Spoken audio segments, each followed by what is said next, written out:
Meus irmãos, bom dia, paz seja com todos vocês. Quantos estão felizes por estarem na casa do Senhor esta manhã? Digam graças a Deus. Pegue a sua Bíblia, por favor. Na verdade, você já pegou, né? Então, abra, por favor, no livro dos Atos dos Apóstolos, capítulo de número 28. Eu estou muito feliz de estar aqui essa manhã, de verdade, muito honrado, muito grato a Deus, porque eu já mencionei isso aqui outras vezes, mas hoje faz-se muito importante mencionar que eu prego nesse ministério desde que eu era solteiro, desde os meus 18 anos de idade. Eu tinha 18 anos, a primeira vez que eu preguei no Ministério Rema. Isso fazem 20 anos. Meu Deus do céu, Jesus. Eu sei que você já fez a conta e está assustado, né? Eu senti que os irmãos estão assustados. Falaram, mas como que pode isso? Pensei que era 28, não, mas é 38 meses. Então, essas coisas são muito importantes, porque num ministério, e eu já tive tempo suficiente para perceber isso, valem mesmo as alianças que a gente faz. As outras coisas são, às vezes acontecem, às vezes não acontecem, né? Mas as alianças que a gente faz são aquilo que de fato mais importa. E eu sou um pregador que tive o privilégio, estou tendo na construção do meu ministério, de ter muitas boas e sólidas alianças. Alianças que atravessam anos e que já vão até atravessando décadas, né? E isso é motivo de muita alegria. Então eu quero celebrar a Deus por esse ministério, celebrar a Deus por tudo que essa igreja representa aqui na Baixada Fluminense, do Rio de Janeiro, celebrar a Deus por todo o espírito de vanguarda que sempre acompanhou esse ministério, toda a coragem, todo o ímpeto que esse ministério sempre teve para defender suas bandeiras, suas crenças, seus valores, isso de maneira muito franca, muito aberta e muito corajosa, em tempos que não eram tão fáceis quanto os de hoje, no que diz respeito ao contexto da nossa denominação e a tantas outras coisas mais que era necessário um pouquinho de coragem para você poder implementar 30 anos atrás, 20 anos atrás. Então, eu fico muito feliz em estar hoje aqui essa manhã. Não sou de me delongar muito nas minhas palavras iniciais, mas hoje é muito necessário, porque é uma ocasião muito celebrativa e eu quero bem dizer a Deus. Pastor Bauer e pastora Raquel, vocês são uma bênção para a minha vida, para a minha casa, para a minha família. Quero louvar a Deus pela família de vocês e por tudo que vocês representam para nós, para a nossa casa. Muito obrigado pelo prazer de poder servi-los desses tantos anos e hoje também em particular. Deus seja louvado. Atos dos Apóstolos, capítulo 28. Seja Deus bendito a todos os obreiros aqui presentes, todo o ministério, todos os pastores, os amigos que Deus me deu aqui nesta casa. Seja o Senhor louvado. Pastor Adriano, meu amigo, meu irmão. Pastor Adriano está muito discípulo de vocês. Ele estava me repreendendo ontem à noite, querendo saber que hora que eu ia chegar, mandando eu não atrasar. Falei, vai perturbar o diabo, Adriano.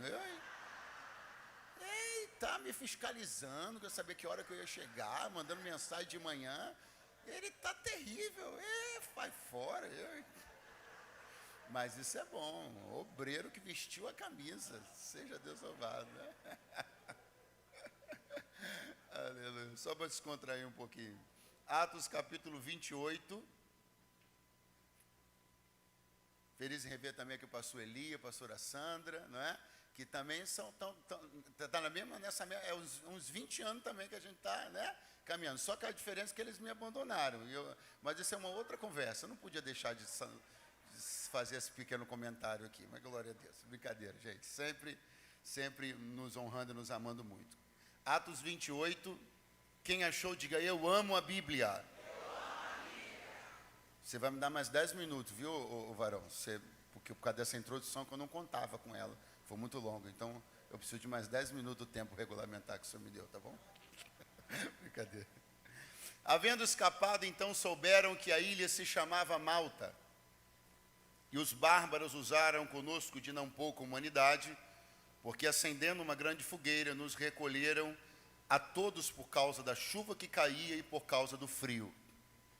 E havendo Paulo ajuntado uma quantidade de vides, e pondo-as no fogo, uma víbora, fugindo do calor, lhe acometeu a mão. E os bárbaros, vendo-lhe a víbora pendurada na mão, diziam uns aos outros: certamente esse homem é homicida, visto como, escapando do mar, a justiça não o deixa viver. Mas, sacudindo ele a víbora no fogo, não padeceu nenhum mal. Quantos dizem amém? Quantos dizem glória a Deus? Tem fogo aceso essa manhã aqui? Os pentecostais já chegaram ou só vão vir amanhã à noite? Podem tomar lugar em nome de Jesus. Graças a Deus.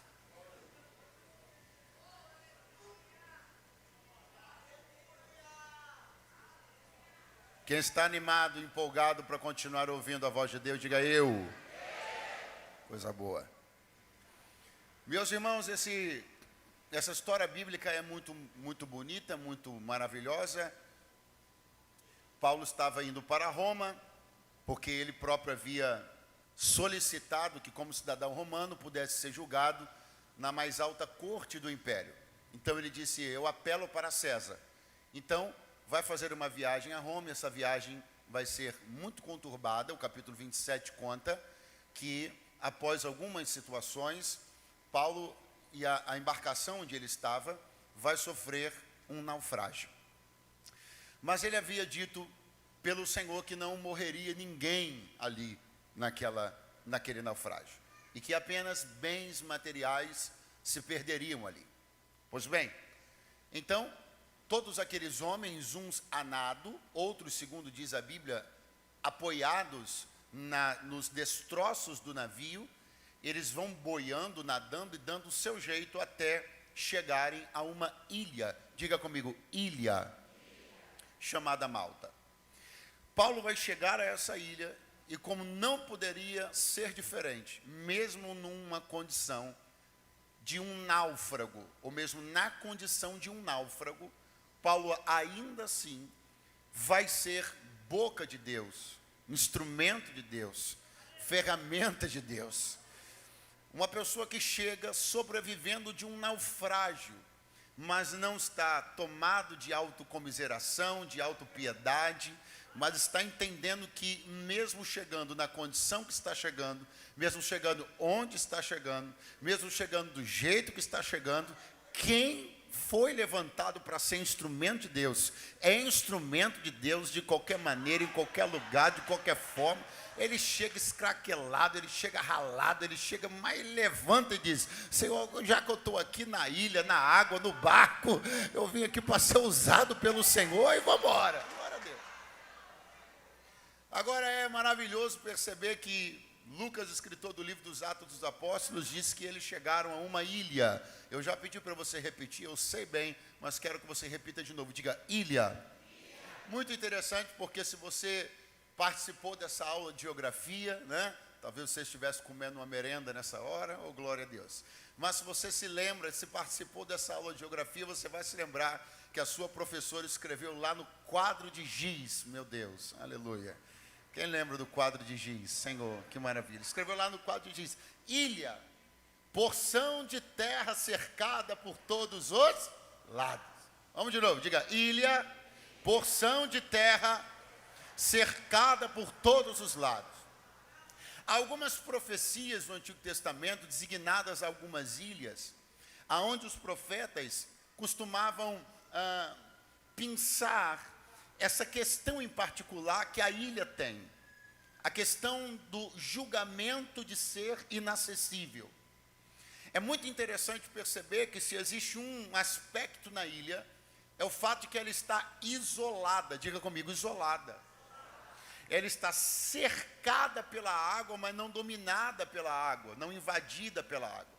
O que caracteriza uma ilha é haver água por todos os lados, mas ali há uma porção de terra seca. Espiritualmente, percebendo o sentido da ilha, o sentido de estar ilhado, é justamente pensar o sentido de estar isolado. E muitas vezes, alguns isolamentos são propositais, outros não são propositais. Há quem tenha se isolado porque quis se isolar, inclusive tenha vaidade e orgulho sobre o seu isolamento. E diga, onde eu estou, ninguém me toca. Onde eu estou, ninguém acessa.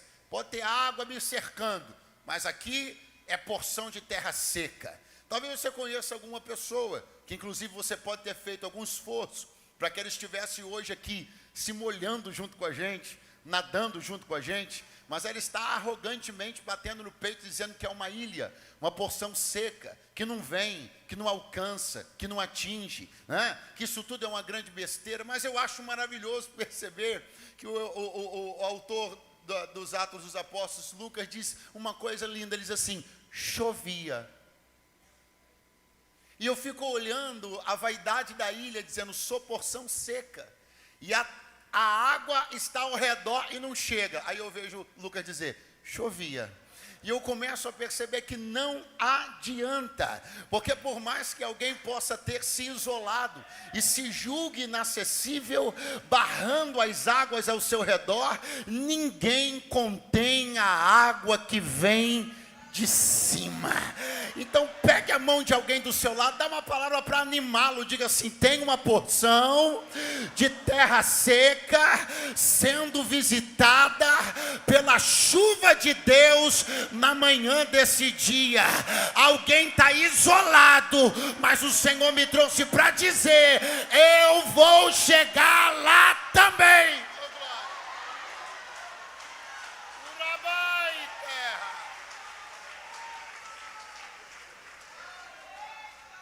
Profeticamente, o que é ou quem é Paulo para a ilha de Malta? A chuva. Não chovia só fisicamente, literalmente. Paulo era a chuva de Deus para a ilha de Malta. Era Deus dizendo, não tem ninguém que esteja tão isolado que eu não chegue lá. Não tem ninguém que esteja tão afastado que eu não chegue lá. Eu estou profetizando segundo a ordem do Espírito Santo.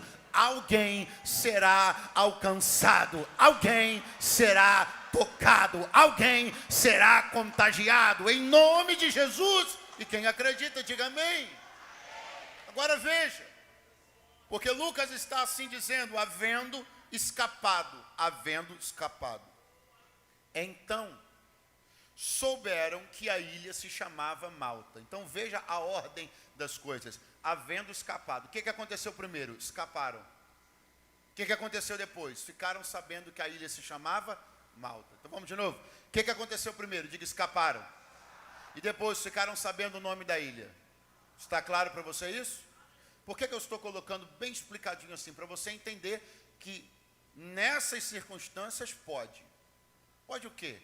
Primeiro escapar, depois saber o nome da ilha. Porque às vezes nós estamos em algumas condições tão extremas que não dá muito tempo de conhecer muito bem o socorro. Não dá muito tempo de entender muito bem o socorro. Mas só dá para aceitar essa condição quando é um cenário de escape. Depois de escapar, procure saber melhor quem te socorreu. Há pessoas que escapam e aí continuam. Não procura saber o nome, não procura saber quem é, não procura saber de onde veio, não procura saber de onde vem essa ajuda, não procura saber de onde vem esse recurso, não procura saber de onde vem essa condição. E o Senhor me trouxe aqui essa manhã para dizer, para escapar até dá, só que logo depois de escapar, procura saber o nome dessa ilha, procura saber de onde vem esse recurso, procura saber como é que é essa história, procura se aprofundar melhor nisso. Agora, vamos lá. Eles então agora estão devidamente apresentados. Meu nome, eu sou a ilha de Malta, eu sou o apóstolo Paulo, esse aqui é o Lucas, esse aqui é o pessoal que estava no transporte, vamos lá. Então agora está chovendo. E os bárbaros, segundo diz Lucas, vão agir de não pouca humanidade. Bárbaro aqui, vale entender, bárbaro não é um homem das cavernas com um porrete na mão, não. Bárbaro era todo aquele que não falava o latim, que não tinha uma linguagem, uma língua, literalmente falando, doce, fácil, agradável ao ouvido. Então essas pessoas foram denominadas mundo afora como bárbaros. Não é uma questão de comportamento, é uma questão de linguagem, uma questão de língua. Então, como a língua não era agradável de se ouvir como o latim, se chamava de bárbaro. O Império Grego chamou essas pessoas de bárbaros. Ok? Agora preste atenção. Eles agem de não pouca humanidade. Humanidade. Uma ação humanitária.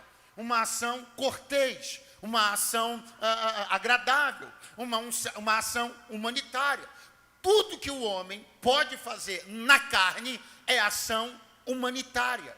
A ação humanitária é o ápice daquilo que o homem pode fazer na carne.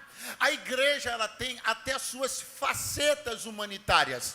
Ela tem o serviço social, ela pode apoiar aqui, ela pode apoiar ali, mas eu preciso dizer uma coisa que você já sabe, eu só vou te lembrar, e é propício dizer isso no aniversário da igreja, é salutar para a igreja continuar ouvindo isso para não esquecer. O quê? O maior compromisso da igreja não é humanitário. O compromisso humanitário é uma faceta social da igreja, mas o maior compromisso da igreja é espiritual. Porque ser humanitário, grego é, bárbaro é, romano é, mas ser profético só a igreja pode ser. O que a igreja faz socialmente, qualquer um faz. O que a igreja faz socialmente, qualquer entidade faz. O que a igreja faz socialmente, qualquer entidade filantrópica faz. O que a igreja faz socialmente, qualquer pessoa faz. Mas o que a igreja faz espiritualmente, ONG não faz, governo não faz. O que a igreja faz espiritualmente, só pode fazer porque a ela foi delegada uma unção e uma autoridade. Aleluia! Agora preste atenção. Paulo vai trabalhar, e é lindo ver um homem de Deus com tanta autoridade profética, trabalhando de uma maneira tão simples. Um homem de Deus que tem palavra na boca para dizer ninguém vai morrer, mas que consegue ser tão simples, a ponto de colocar gravetos para uma fogueira permanecer acesa. Alguém que tem uma palavra de vida e morte na boca, mas que consegue fazer uma coisa tão simples, porém não simplória. Você precisa entender que no reino de Deus existem muitas tarefas simples, nenhuma tarefa simplória. Simples, você vai ver a todo tempo coisa na igreja. Isso aqui é simples, essa tarefa é simples, fazer isso aqui é simples, mas se é sobre a obra de Deus, nada é simplório. Então avisa para quem está do teu lado, diga para ele, você pode ter os 9 dons. Muito fraco, diga, você pode ter os 9 dons. Você pode ter cheio do Espírito Santo, mas se você nunca catou um gravetinho na vida, você está precisando aprender mais sobre ser servo. O glória a Deus sumiu, aleluia, desapareceu. Aleluia. Agora muita atenção, repita comigo. Paulo vai juntar vides. Não fique com medo, diga vides. Mais forte, diga vides. Aí tem umas vides aqui, pegou. Nisso que ele está juntando vides, vem nas vides uma víbora. Então a víbora estava alojada, ela estava hospedada, ela estava abrigada. Pergunte, aonde? No meio das vides. Agora muita atenção para você compreender o que são as vides. O que são as vides? Vides são galhos de videira. Vamos de novo. O que são vides? Galhos de... O que são vides? Gravetos de... Galhos de... Pastor, videira, você tem certeza? Tem. Absoluta? Sim. Videira, aquela videira que a Bíblia tem, é ela mesma. Agora, por que esses gravetos estão ali? Por que essas vides estão ali? Porque cumpriu-se nelas o que Jesus falou em João 15. Pastor, como assim? Eu vou lembrar a você. Jesus disse assim, eu sou a videira verdadeira. Meu pai é o lavrador. Todo aquele que está enxertado em mim e dá fruto, é bom demais. Mas se não der fruto, eu corto. E lanço no... O que as vides estão fazendo ali? Elas são as vides que Jesus falou, se não dá fruto, não serve para outra coisa senão ser cortado e ficar à disposição de quem quer que seja para ser lançada no... Agora preste atenção.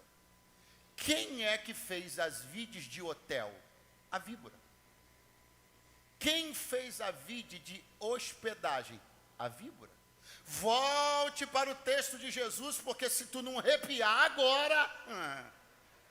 Porque Jesus está dizendo, se não der fruto, eu corto. Vai ficar separado. Só a víbora achou lugar naquelas vides, porque elas não tinham.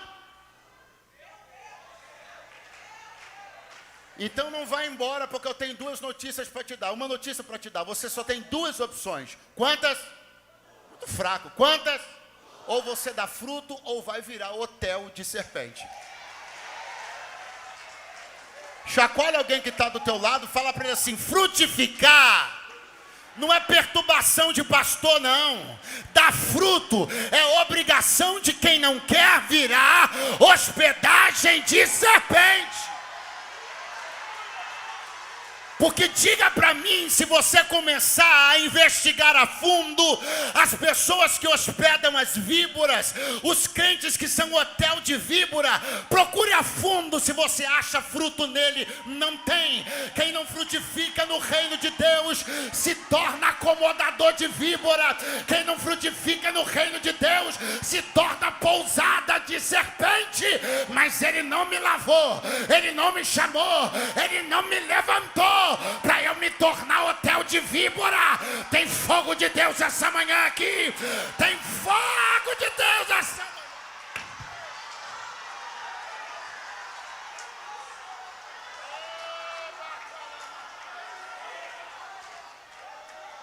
Ah, você está pensando que é o seu pastor que está querendo te dar trabalho, né?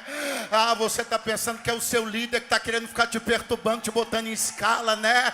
Não, é Deus dizendo, dá fruto, dá fruto, dá fruto, dá fruto, porque se não der, a víbora já está esperando qual o próximo hotel que ela vai entrar. Quem não dá fruto se torna disponível. Crente que não frutifica se torna disponível. É simples. A dinâmica é simples. A dinâmica é simples.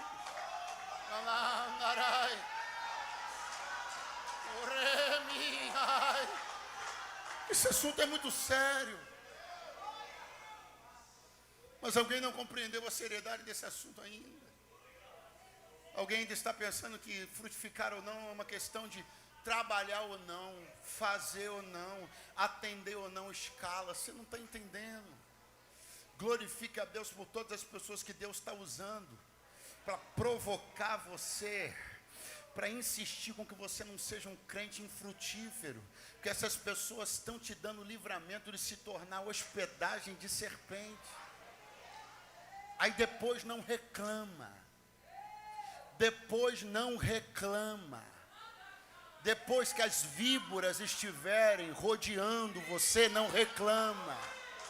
Depois que as víboras estiverem no quintal da sua casa, não reclama. Depois que as víboras se sentirem à vontade, eu vou entrar, hein? Depois que as víboras se sentirem à vontade no sofá da sua sala, não reclama. Depois que as víboras se sentirem, puxar até cadeira para tomar café da manhã com você, não reclama. Quem deu essa legalidade foi você, quando decidiu ser vara seca, vara infrutífera, mas a poder no nome.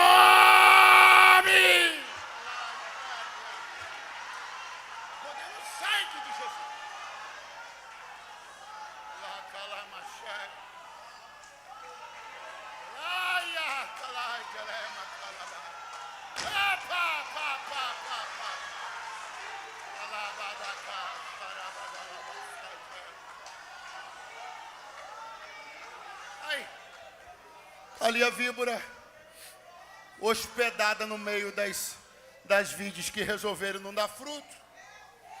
Está ali a víbora, já fez check-in, né? Está lá no quarto do hotel dos crentes que foram enxertados na videira e não entenderam que tinha que frutificar. Aí está ela. Aí ela olhou e logo viu Paulo trabalhando. Disse assim, esse dá fruto.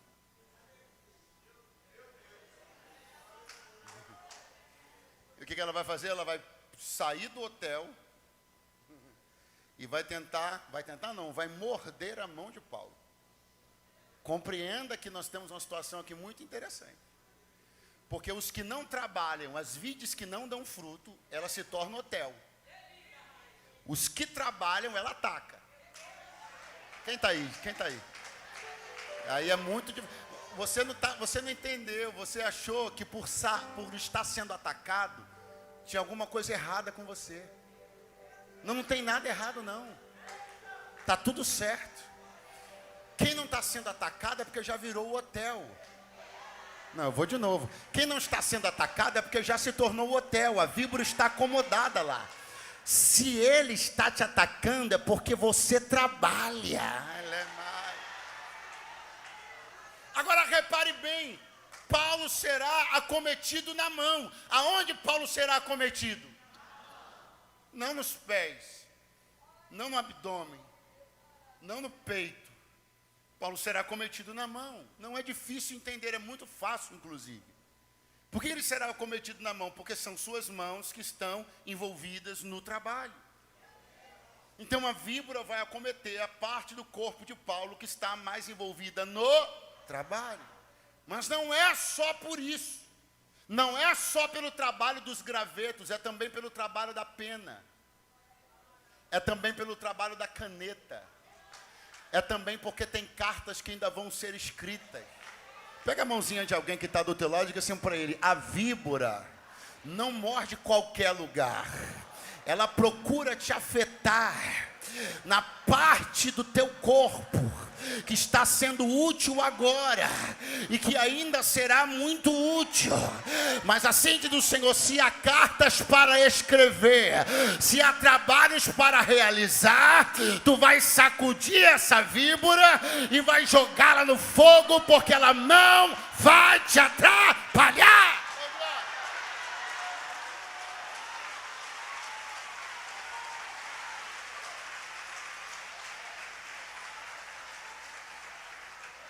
Repare bem, Paulo será acometido pela víbora na mão.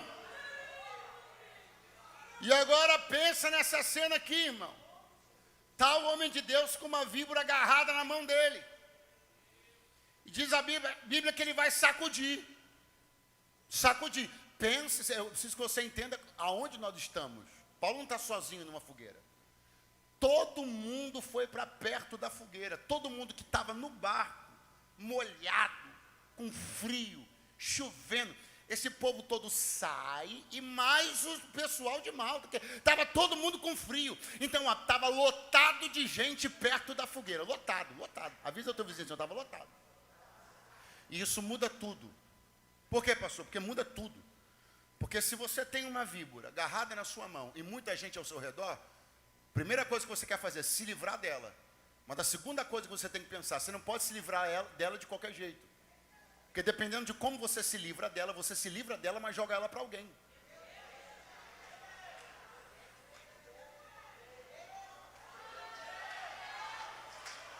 Então aqui tem uma pessoa que está agindo com uma coisa maravilhosa na Bíblia, uma coisa linda.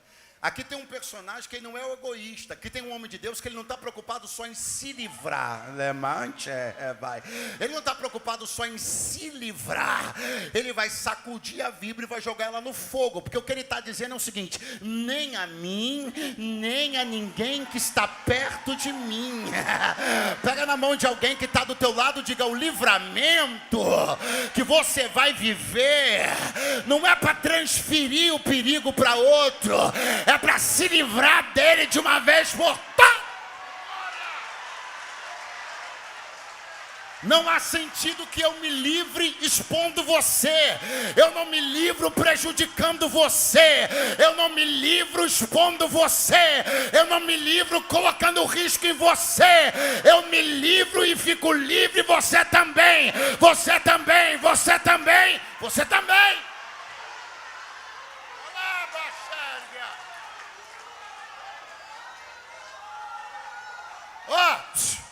Você para com esse negócio e só está interessado em se livrar. Você para com esse negócio e só está interessado em não se prejudicar. Você não está nem aí para quem vai se prejudicar. Você quer se livrar. Você quer não se prejudicar. Não é só sobre o prejuízo não vir sobre a sua casa. É também sobre não vir sobre a casa de ninguém. Não é apenas sobre não afetar o seu ministério. É sobre não afetar o ministério de ninguém.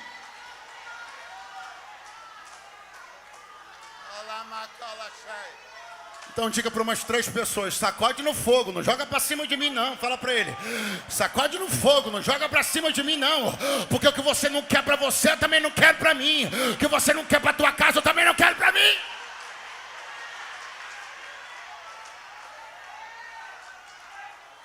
Pode jogar em qualquer lugar.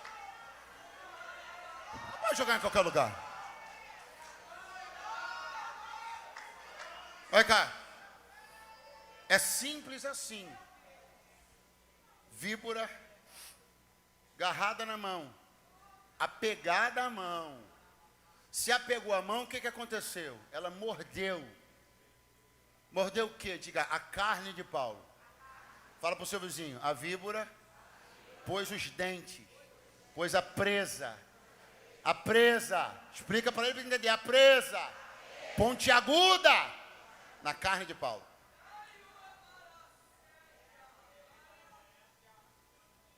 Tem uma coisa pontiaguda, agarrada na carne de Paulo.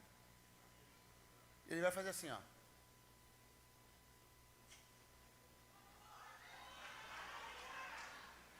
E se livrar. O que ele vai fazer? Se livrar. Aqui tem uma coisa que ela está envolta num manto, num véu, mas eu vou tirar. Porque tem muita maturidade espiritual nisso. Muita. Mas tem muita maturidade espiritual nisso. Eu vou tirar o véu aqui, ó. Pastor, por que tem maturidade espiritual? Porque veja como Paulo consegue se desvencilhar disso com muita facilidade. Sim ou não? A mim pareceu que foi fácil. A você pareceu também? Sim ou não? Não tenha medo. Sim ou não? Ele sacudiu e jogou no fogo. Aquela presa pontiaguda que lhe apegou a carne, dela ele se livrou com facilidade. Por outro lado,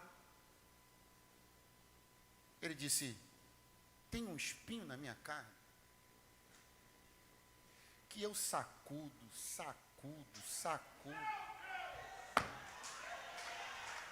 Eu oro 1, oro 2, oro 3 e não sai. Eu já perguntei para Deus, disse: Senhor, tem vezes que eu faço assim e sai, mas esse aqui eu oro 1, oro 2, oro 3 e não sai. E depois que eu bati na 3ª vez na porta do Senhor, ele me disse: ai, minha graça te basta. Vai ter dia que você vai sacudir, vai jogar no fogo como não fosse nada. Vai ter dia que você vai orar 1, orar 2, orar 3 e não vai sair. E o que é lindo perceber é que Deus tem poder aqui e tem poder ali.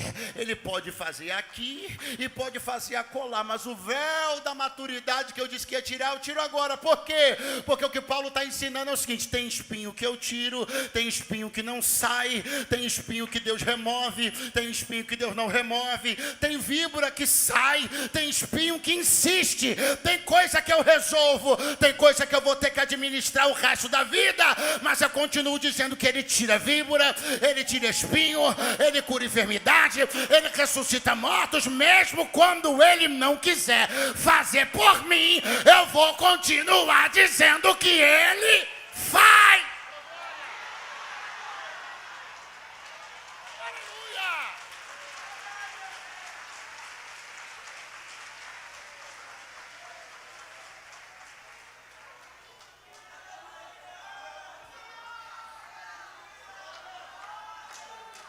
Em Atos capítulo 20, um homem chamado Trófimo, como é que é o nome dele? Estava na caravana de Paulo, naquele culto pentecostal que teve lá, naquele jovem que caiu da janela. Tinha um homem chamado, como é que é o nome dele? Trófimo, isso aí. Que estava lá na caravana de Paulo, estava assistindo o culto. Está na Bíblia que ele estava lá. Companheiro de Paulo na viagem, Trófimo. Aí Trófimo olhou um crente desligado, foi para a janela, tombou e caiu lá embaixo. Paulo desceu, abraçou ele, mortinho, ressuscitou. A viagem seguiu. Fala para o seu vizinho assim, a viagem seguiu. Depois dali eles passaram por Mileto e Trófimo ficou doente. Esse Trófimo que viu Paulo levantar um morto, desligado no culto. Agora esse Trófimo ficou doente em Mileto, no curso da viagem. Paulo chegou e falou, mano, seguinte, já orei. Deu não. Como eu tenho que seguir a viagem, Paulo diz, deixei Trófimo enfermo em Mileto. E eu fico pensando em Trófimo, olhando, dizendo assim, mas esse cara ressuscitou um morto agora há pouco. E está me largando doente aqui? Qual é que é o nome disso, pastor? Maturidade. Fala para o seu vizinho assim, ó, ele pode fazer tudo, inclusive não fazer nada. O glória sumiu, aleluia, e desapareceu. Ele pode fazer tudo, inclusive não fazer nada. Ele pode curar todas as enfermidades, mas não cura todos os enfermos. Por que não? Pergunta para ele.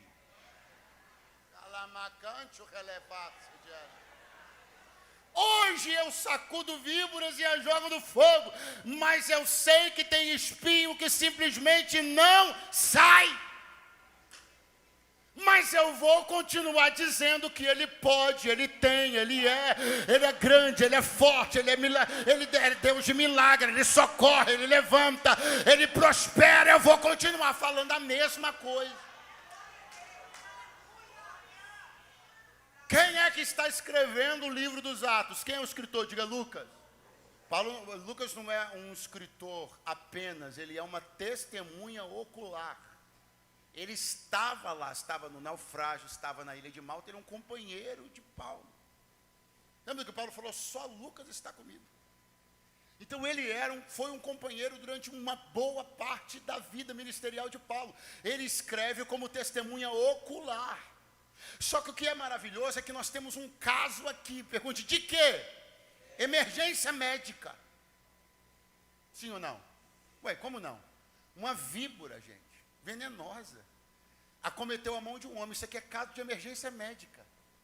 E o que é que tinha? Ou quem é que estava lá? Lucas. E Lucas é o quê? E não deu um passo.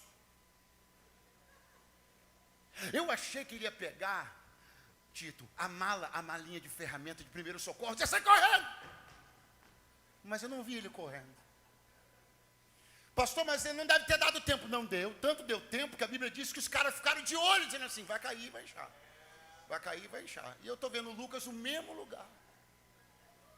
Não pegou nenhum antídoto, não pegou o estetoscópio, não pegou a malinha de primeiro socorro, aquela com a cruzinha vermelha, não.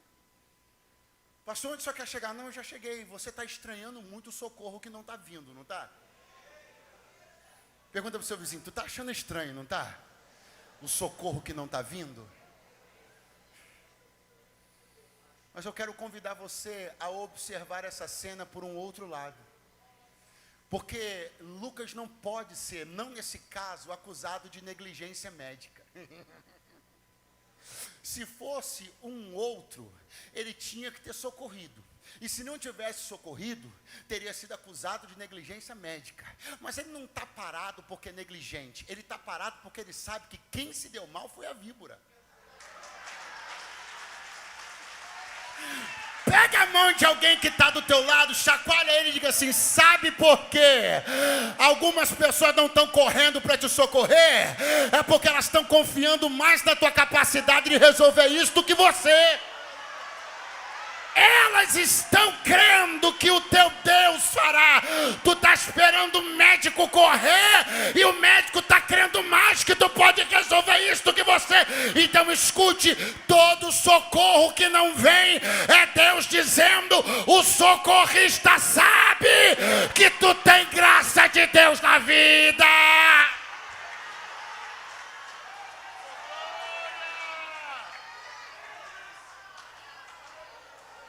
Pastor, eu não entendi. Vai entender agora. Quem criou essa fama foi você. Não reclame dela agora. Pastor, não entendi. Vai entender. Eu estou achando muito estranho. O que você está achando estranho?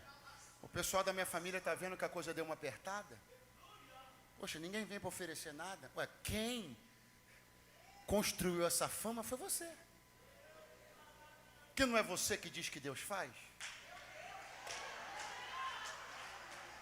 Eu achei que quando eu contasse aquele problema, quando eu jogasse no grupo da família, eu achei que ia bombar de gente dizendo, precisa de quanto? Ninguém falou nada, sabe por quê? Porque quem construiu essa fama foi você. Então não reclama do socorro que não está vindo, chacoalha a víbora e joga ela no fogo, porque todo mundo já sabe, só você que esqueceu, que Deus é contigo. Aponta para umas 10 pessoas e diga, Deus é contigo, Deus é contigo, Deus é contigo. O ímpio já sabe, tu esqueceu, Deus é contigo. Teu parente rico sabe, tu esqueceu, Deus é contigo, Deus é contigo, Deus é contigo, Deus é contigo.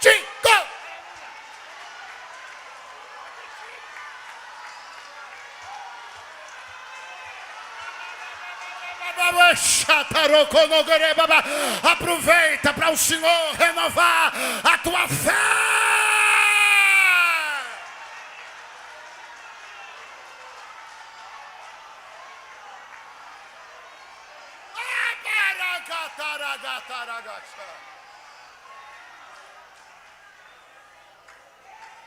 Você pensou o quê? Pensou que é tudo parar ao seu redor, né? Quem parou para ficar vendo se ele caía foram os gregos, foram os bárbaros. Lucas puxou logo uma canção. Quando Lucas olhou, e o povo dizendo, ele morre. E Lucas dizendo, que nada, que vai morrer essa víbora. Se ela tivesse mordido um bárbaro, o bárbaro morria. Mas como ela mordeu Paulo, quem morre é ela. Quer ver? Olha lá. Eu não vou correr não, vou ficar aqui onde eu estou. Olha o que Deus vai fazer lá. Olha lá. Eu conheço ele. E de sair, ele vai sair. Quer ver? Olha o que Deus vai fazer. Olha lá. Eu estava lá no barco quando ele falou que não ia morrer ninguém. Se não vai morrer ninguém, ele também não vai morrer.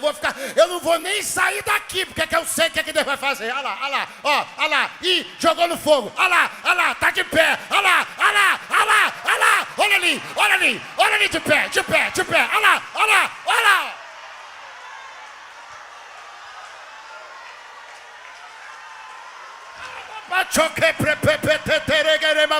Ou quem é batizado com o Espírito Santo, dá uma rajada de língua estranha para o socorrista saber que Deus é contigo.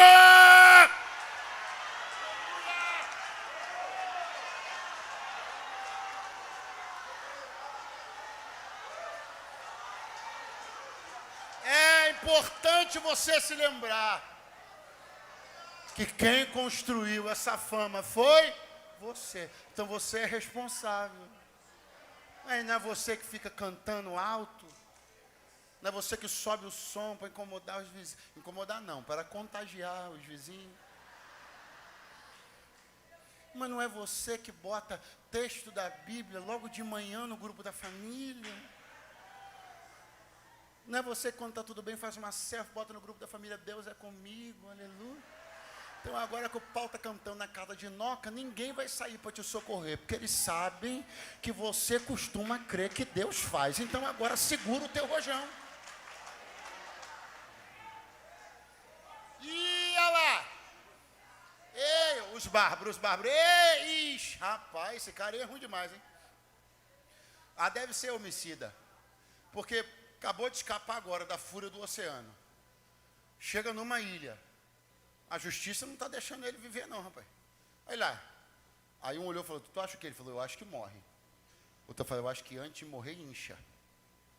Aí ficou naquela, vai inchar e cair. Inchar e cair. Vai inchar e cair. Todos com os olhos fitos nele. Eu acho isso aqui maravilhoso. Porque de repente, todos os bárbaros estão olhando para o homem de Deus. Deus tem suas formas de atrair a atenção das pessoas.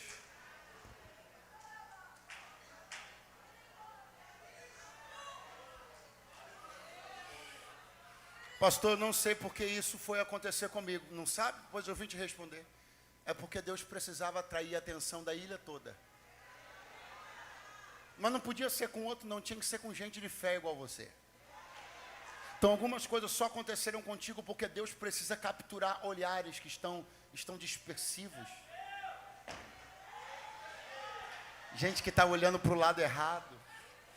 Então Deus precisa chamar a atenção. Porque primeiro todos foram atraídos pelo fogo. E agora os olhos de todos estão sendo atraídos para Paulo. Porque Deus acabou de acender uma fogueira dentro dele. E todo mundo está olhando para ele, olhos fitos nele. E a expectativa é, vai inchar e cair. Qual é a expectativa? Inchar e cair. Vamos lá, qual é a expectativa? Muito fraco, você pode fazer melhor. Qual é a expectativa? Deu 30 segundos, 1 minuto e meio e mudaram o parecer. Primeira coisa que você tem que entender sobre isso, é muito simples, mas é muito importante. Você está dando atenção demais para a opinião dos bárbaros. O parecer deles muda com muita velocidade. Numa hora estavam dizendo homicida, na outra hora, Deus. É Deus, esse cara é um Deus. Ele foi de assassino para Deus em minutos. Então, ou seja, o parecer das pessoas é muito volátil. Você tá se atentando demais para isso, irmão. Não fica. Não, o parecer deles mudou. É um Deus. E é um Deus. Por que você acha que ele é um Deus? Porque ele não inchou e nem caiu. Enquanto os bárbaros estão dizendo, é um Deus, Paulo está dizendo, miserável homem que sou. Enquanto os gregos estão dizendo, é um Deus, Paulo está dizendo, miserável homem que sou, quem me livrará do corpo dessa morte? Segura a mãozinha de alguém que está do teu lado, dá aquela acordada que a gente já está na reta final, dá uma chacoalhada boa nele e diga assim, Paulo, não era Deus não, era um homem de carne e osso, sujeito a paixões, as mesmas que eu e você. Diga para ele, tanto ele não era Deus, que a luta da vida dele era essa, não inchar e nem cair. Pastor, onde o senhor quer chegar? Já cheguei. A luta da tua vida e da minha deve ser essa, não inchar e nem cair. Quando Deus começar a fazer uma coisa, não incha não, e quando o vento vier, não cai não incha nem cai.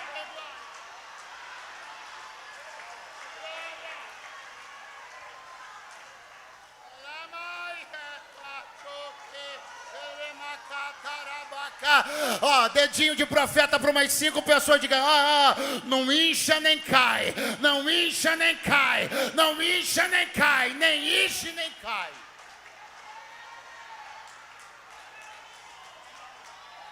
Seja alguém que quando Deus fizer, não incha. Seja alguém que quando Deus te usar, não enche. Seja alguém quando o céu abrir em cima da cabeça de todo mundo por conta do que você falou, cantou, pregou, não enche. E seja alguém que cumpra o desígnio de permanecer de pé, não caia. 1 Coríntios 10:12, aquele pois que cuida está de pé, olhe para que não caia.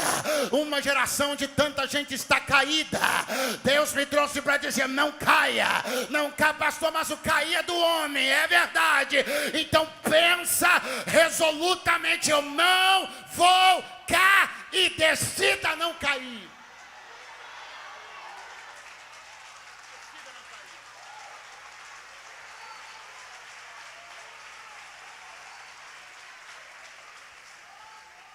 Cair é do homem, é verdade. Até quando você vai se fiar nisso para continuar caindo? Mas eu sou humano, claro que você é humano. Justamente por você ser humano, você deveria ter mais vigilância com a sua humanidade e parar de cair toda sexta-feira à noite. Deus não te chamou para quedas sistemáticas. Deus não te chamou para queda atrás de queda. Deus não te chamou para quedas reiteradas. Pastor, eu caí, Deus te levanta. Vê se tu fica de pé em nome de Jesus. Quem está aí, diga amém. Eu entro na fase conclusiva. Eles vão dizer, é um Deus. Não. E agora, pregador? Agora Paulo vai ficar hospedado 3 dias. 3 dias na casa do pai do prefeito da cidade da ilha. 3 dias. Campanha de oração e de milagres. Quantos dias? 3 dias pregando, curando. 3 dias expulsando demônios. Quantos dias? 3 dias hospedado na casa de Públio, sendo boca de Deus. Isso é maravilhoso. Por que isso é maravilhoso? Porque eu percebo, irmãos, que só pode ter uma fase tão boa como essa que Paulo está tendo. 3 dias hospedado servindo tanto. Quem pôde estar 3 dias hospedado na rua chamada direita sem falar nada? Você não se lembra? Você não se lembra quando ele converteu-se ao Evangelho? E foi para a casa de Ananias, ficou 3 dias lá cego, sem dizer uma palavra, sem pregar, sem expulsar demônios, sem curar enfermos. E por ter vencido a escola do silêncio, por ter sabido o tempo onde deveria estar aguardando o que Deus lhe mandaria fazer, agora ele está vivendo esses 3 dias apoteóticos na casa de Públio, porque sempre é assim. É saber respeitar o silêncio primeiro para ser voz de Deus depois. Pegue na mãozinha de alguém que está do seu lado, acorde e ele diga: não pule as etapas, não. Viva todas as etapas da sua vida e também do seu ministério.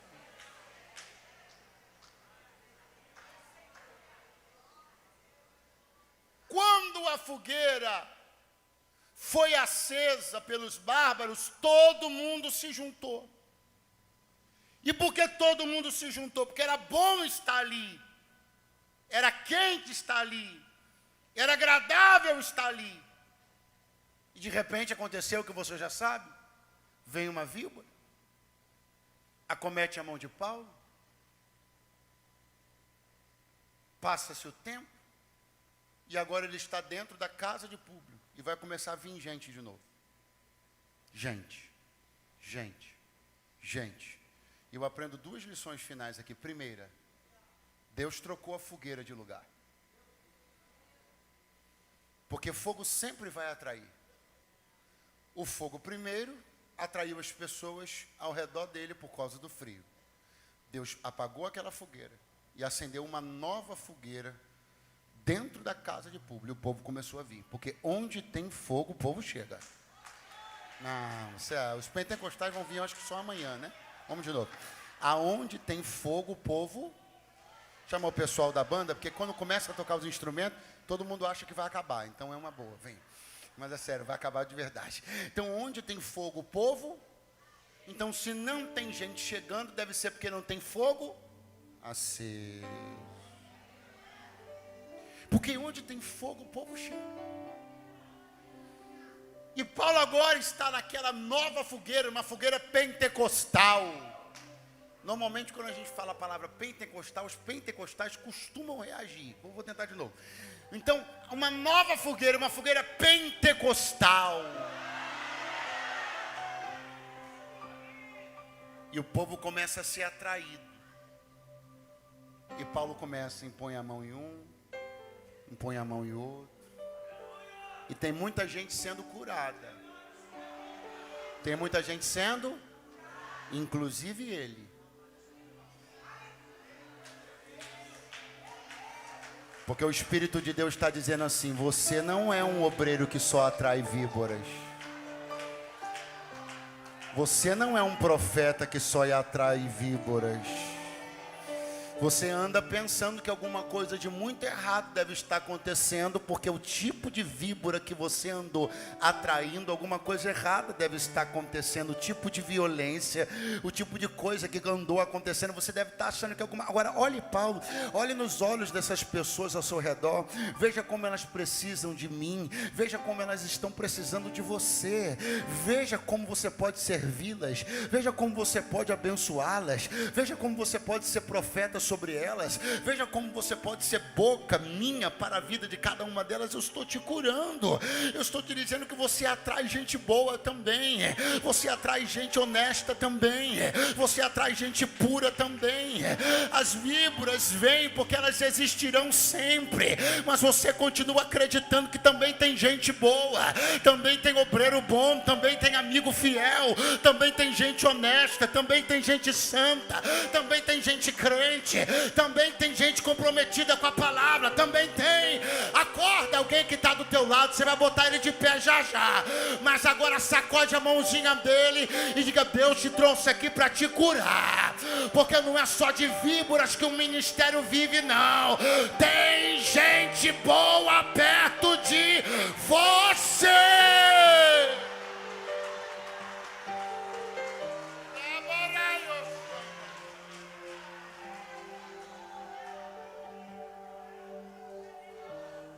Depois das últimas pessoas que passaram pelo seu caminho, a sua tendência é achar que ninguém presta. Depois, eu vou, hein? Depois dos últimos profetas picaretas, bandidos, que atravessaram seu caminho, que foram orar na sua empresa com pretexto de ter palavra de Deus, mas foram atrás de pix, atrás de oferta, porque são mendigos. Você teve a tendência de achar que não tinha quem falava mais assim, diz o Senhor.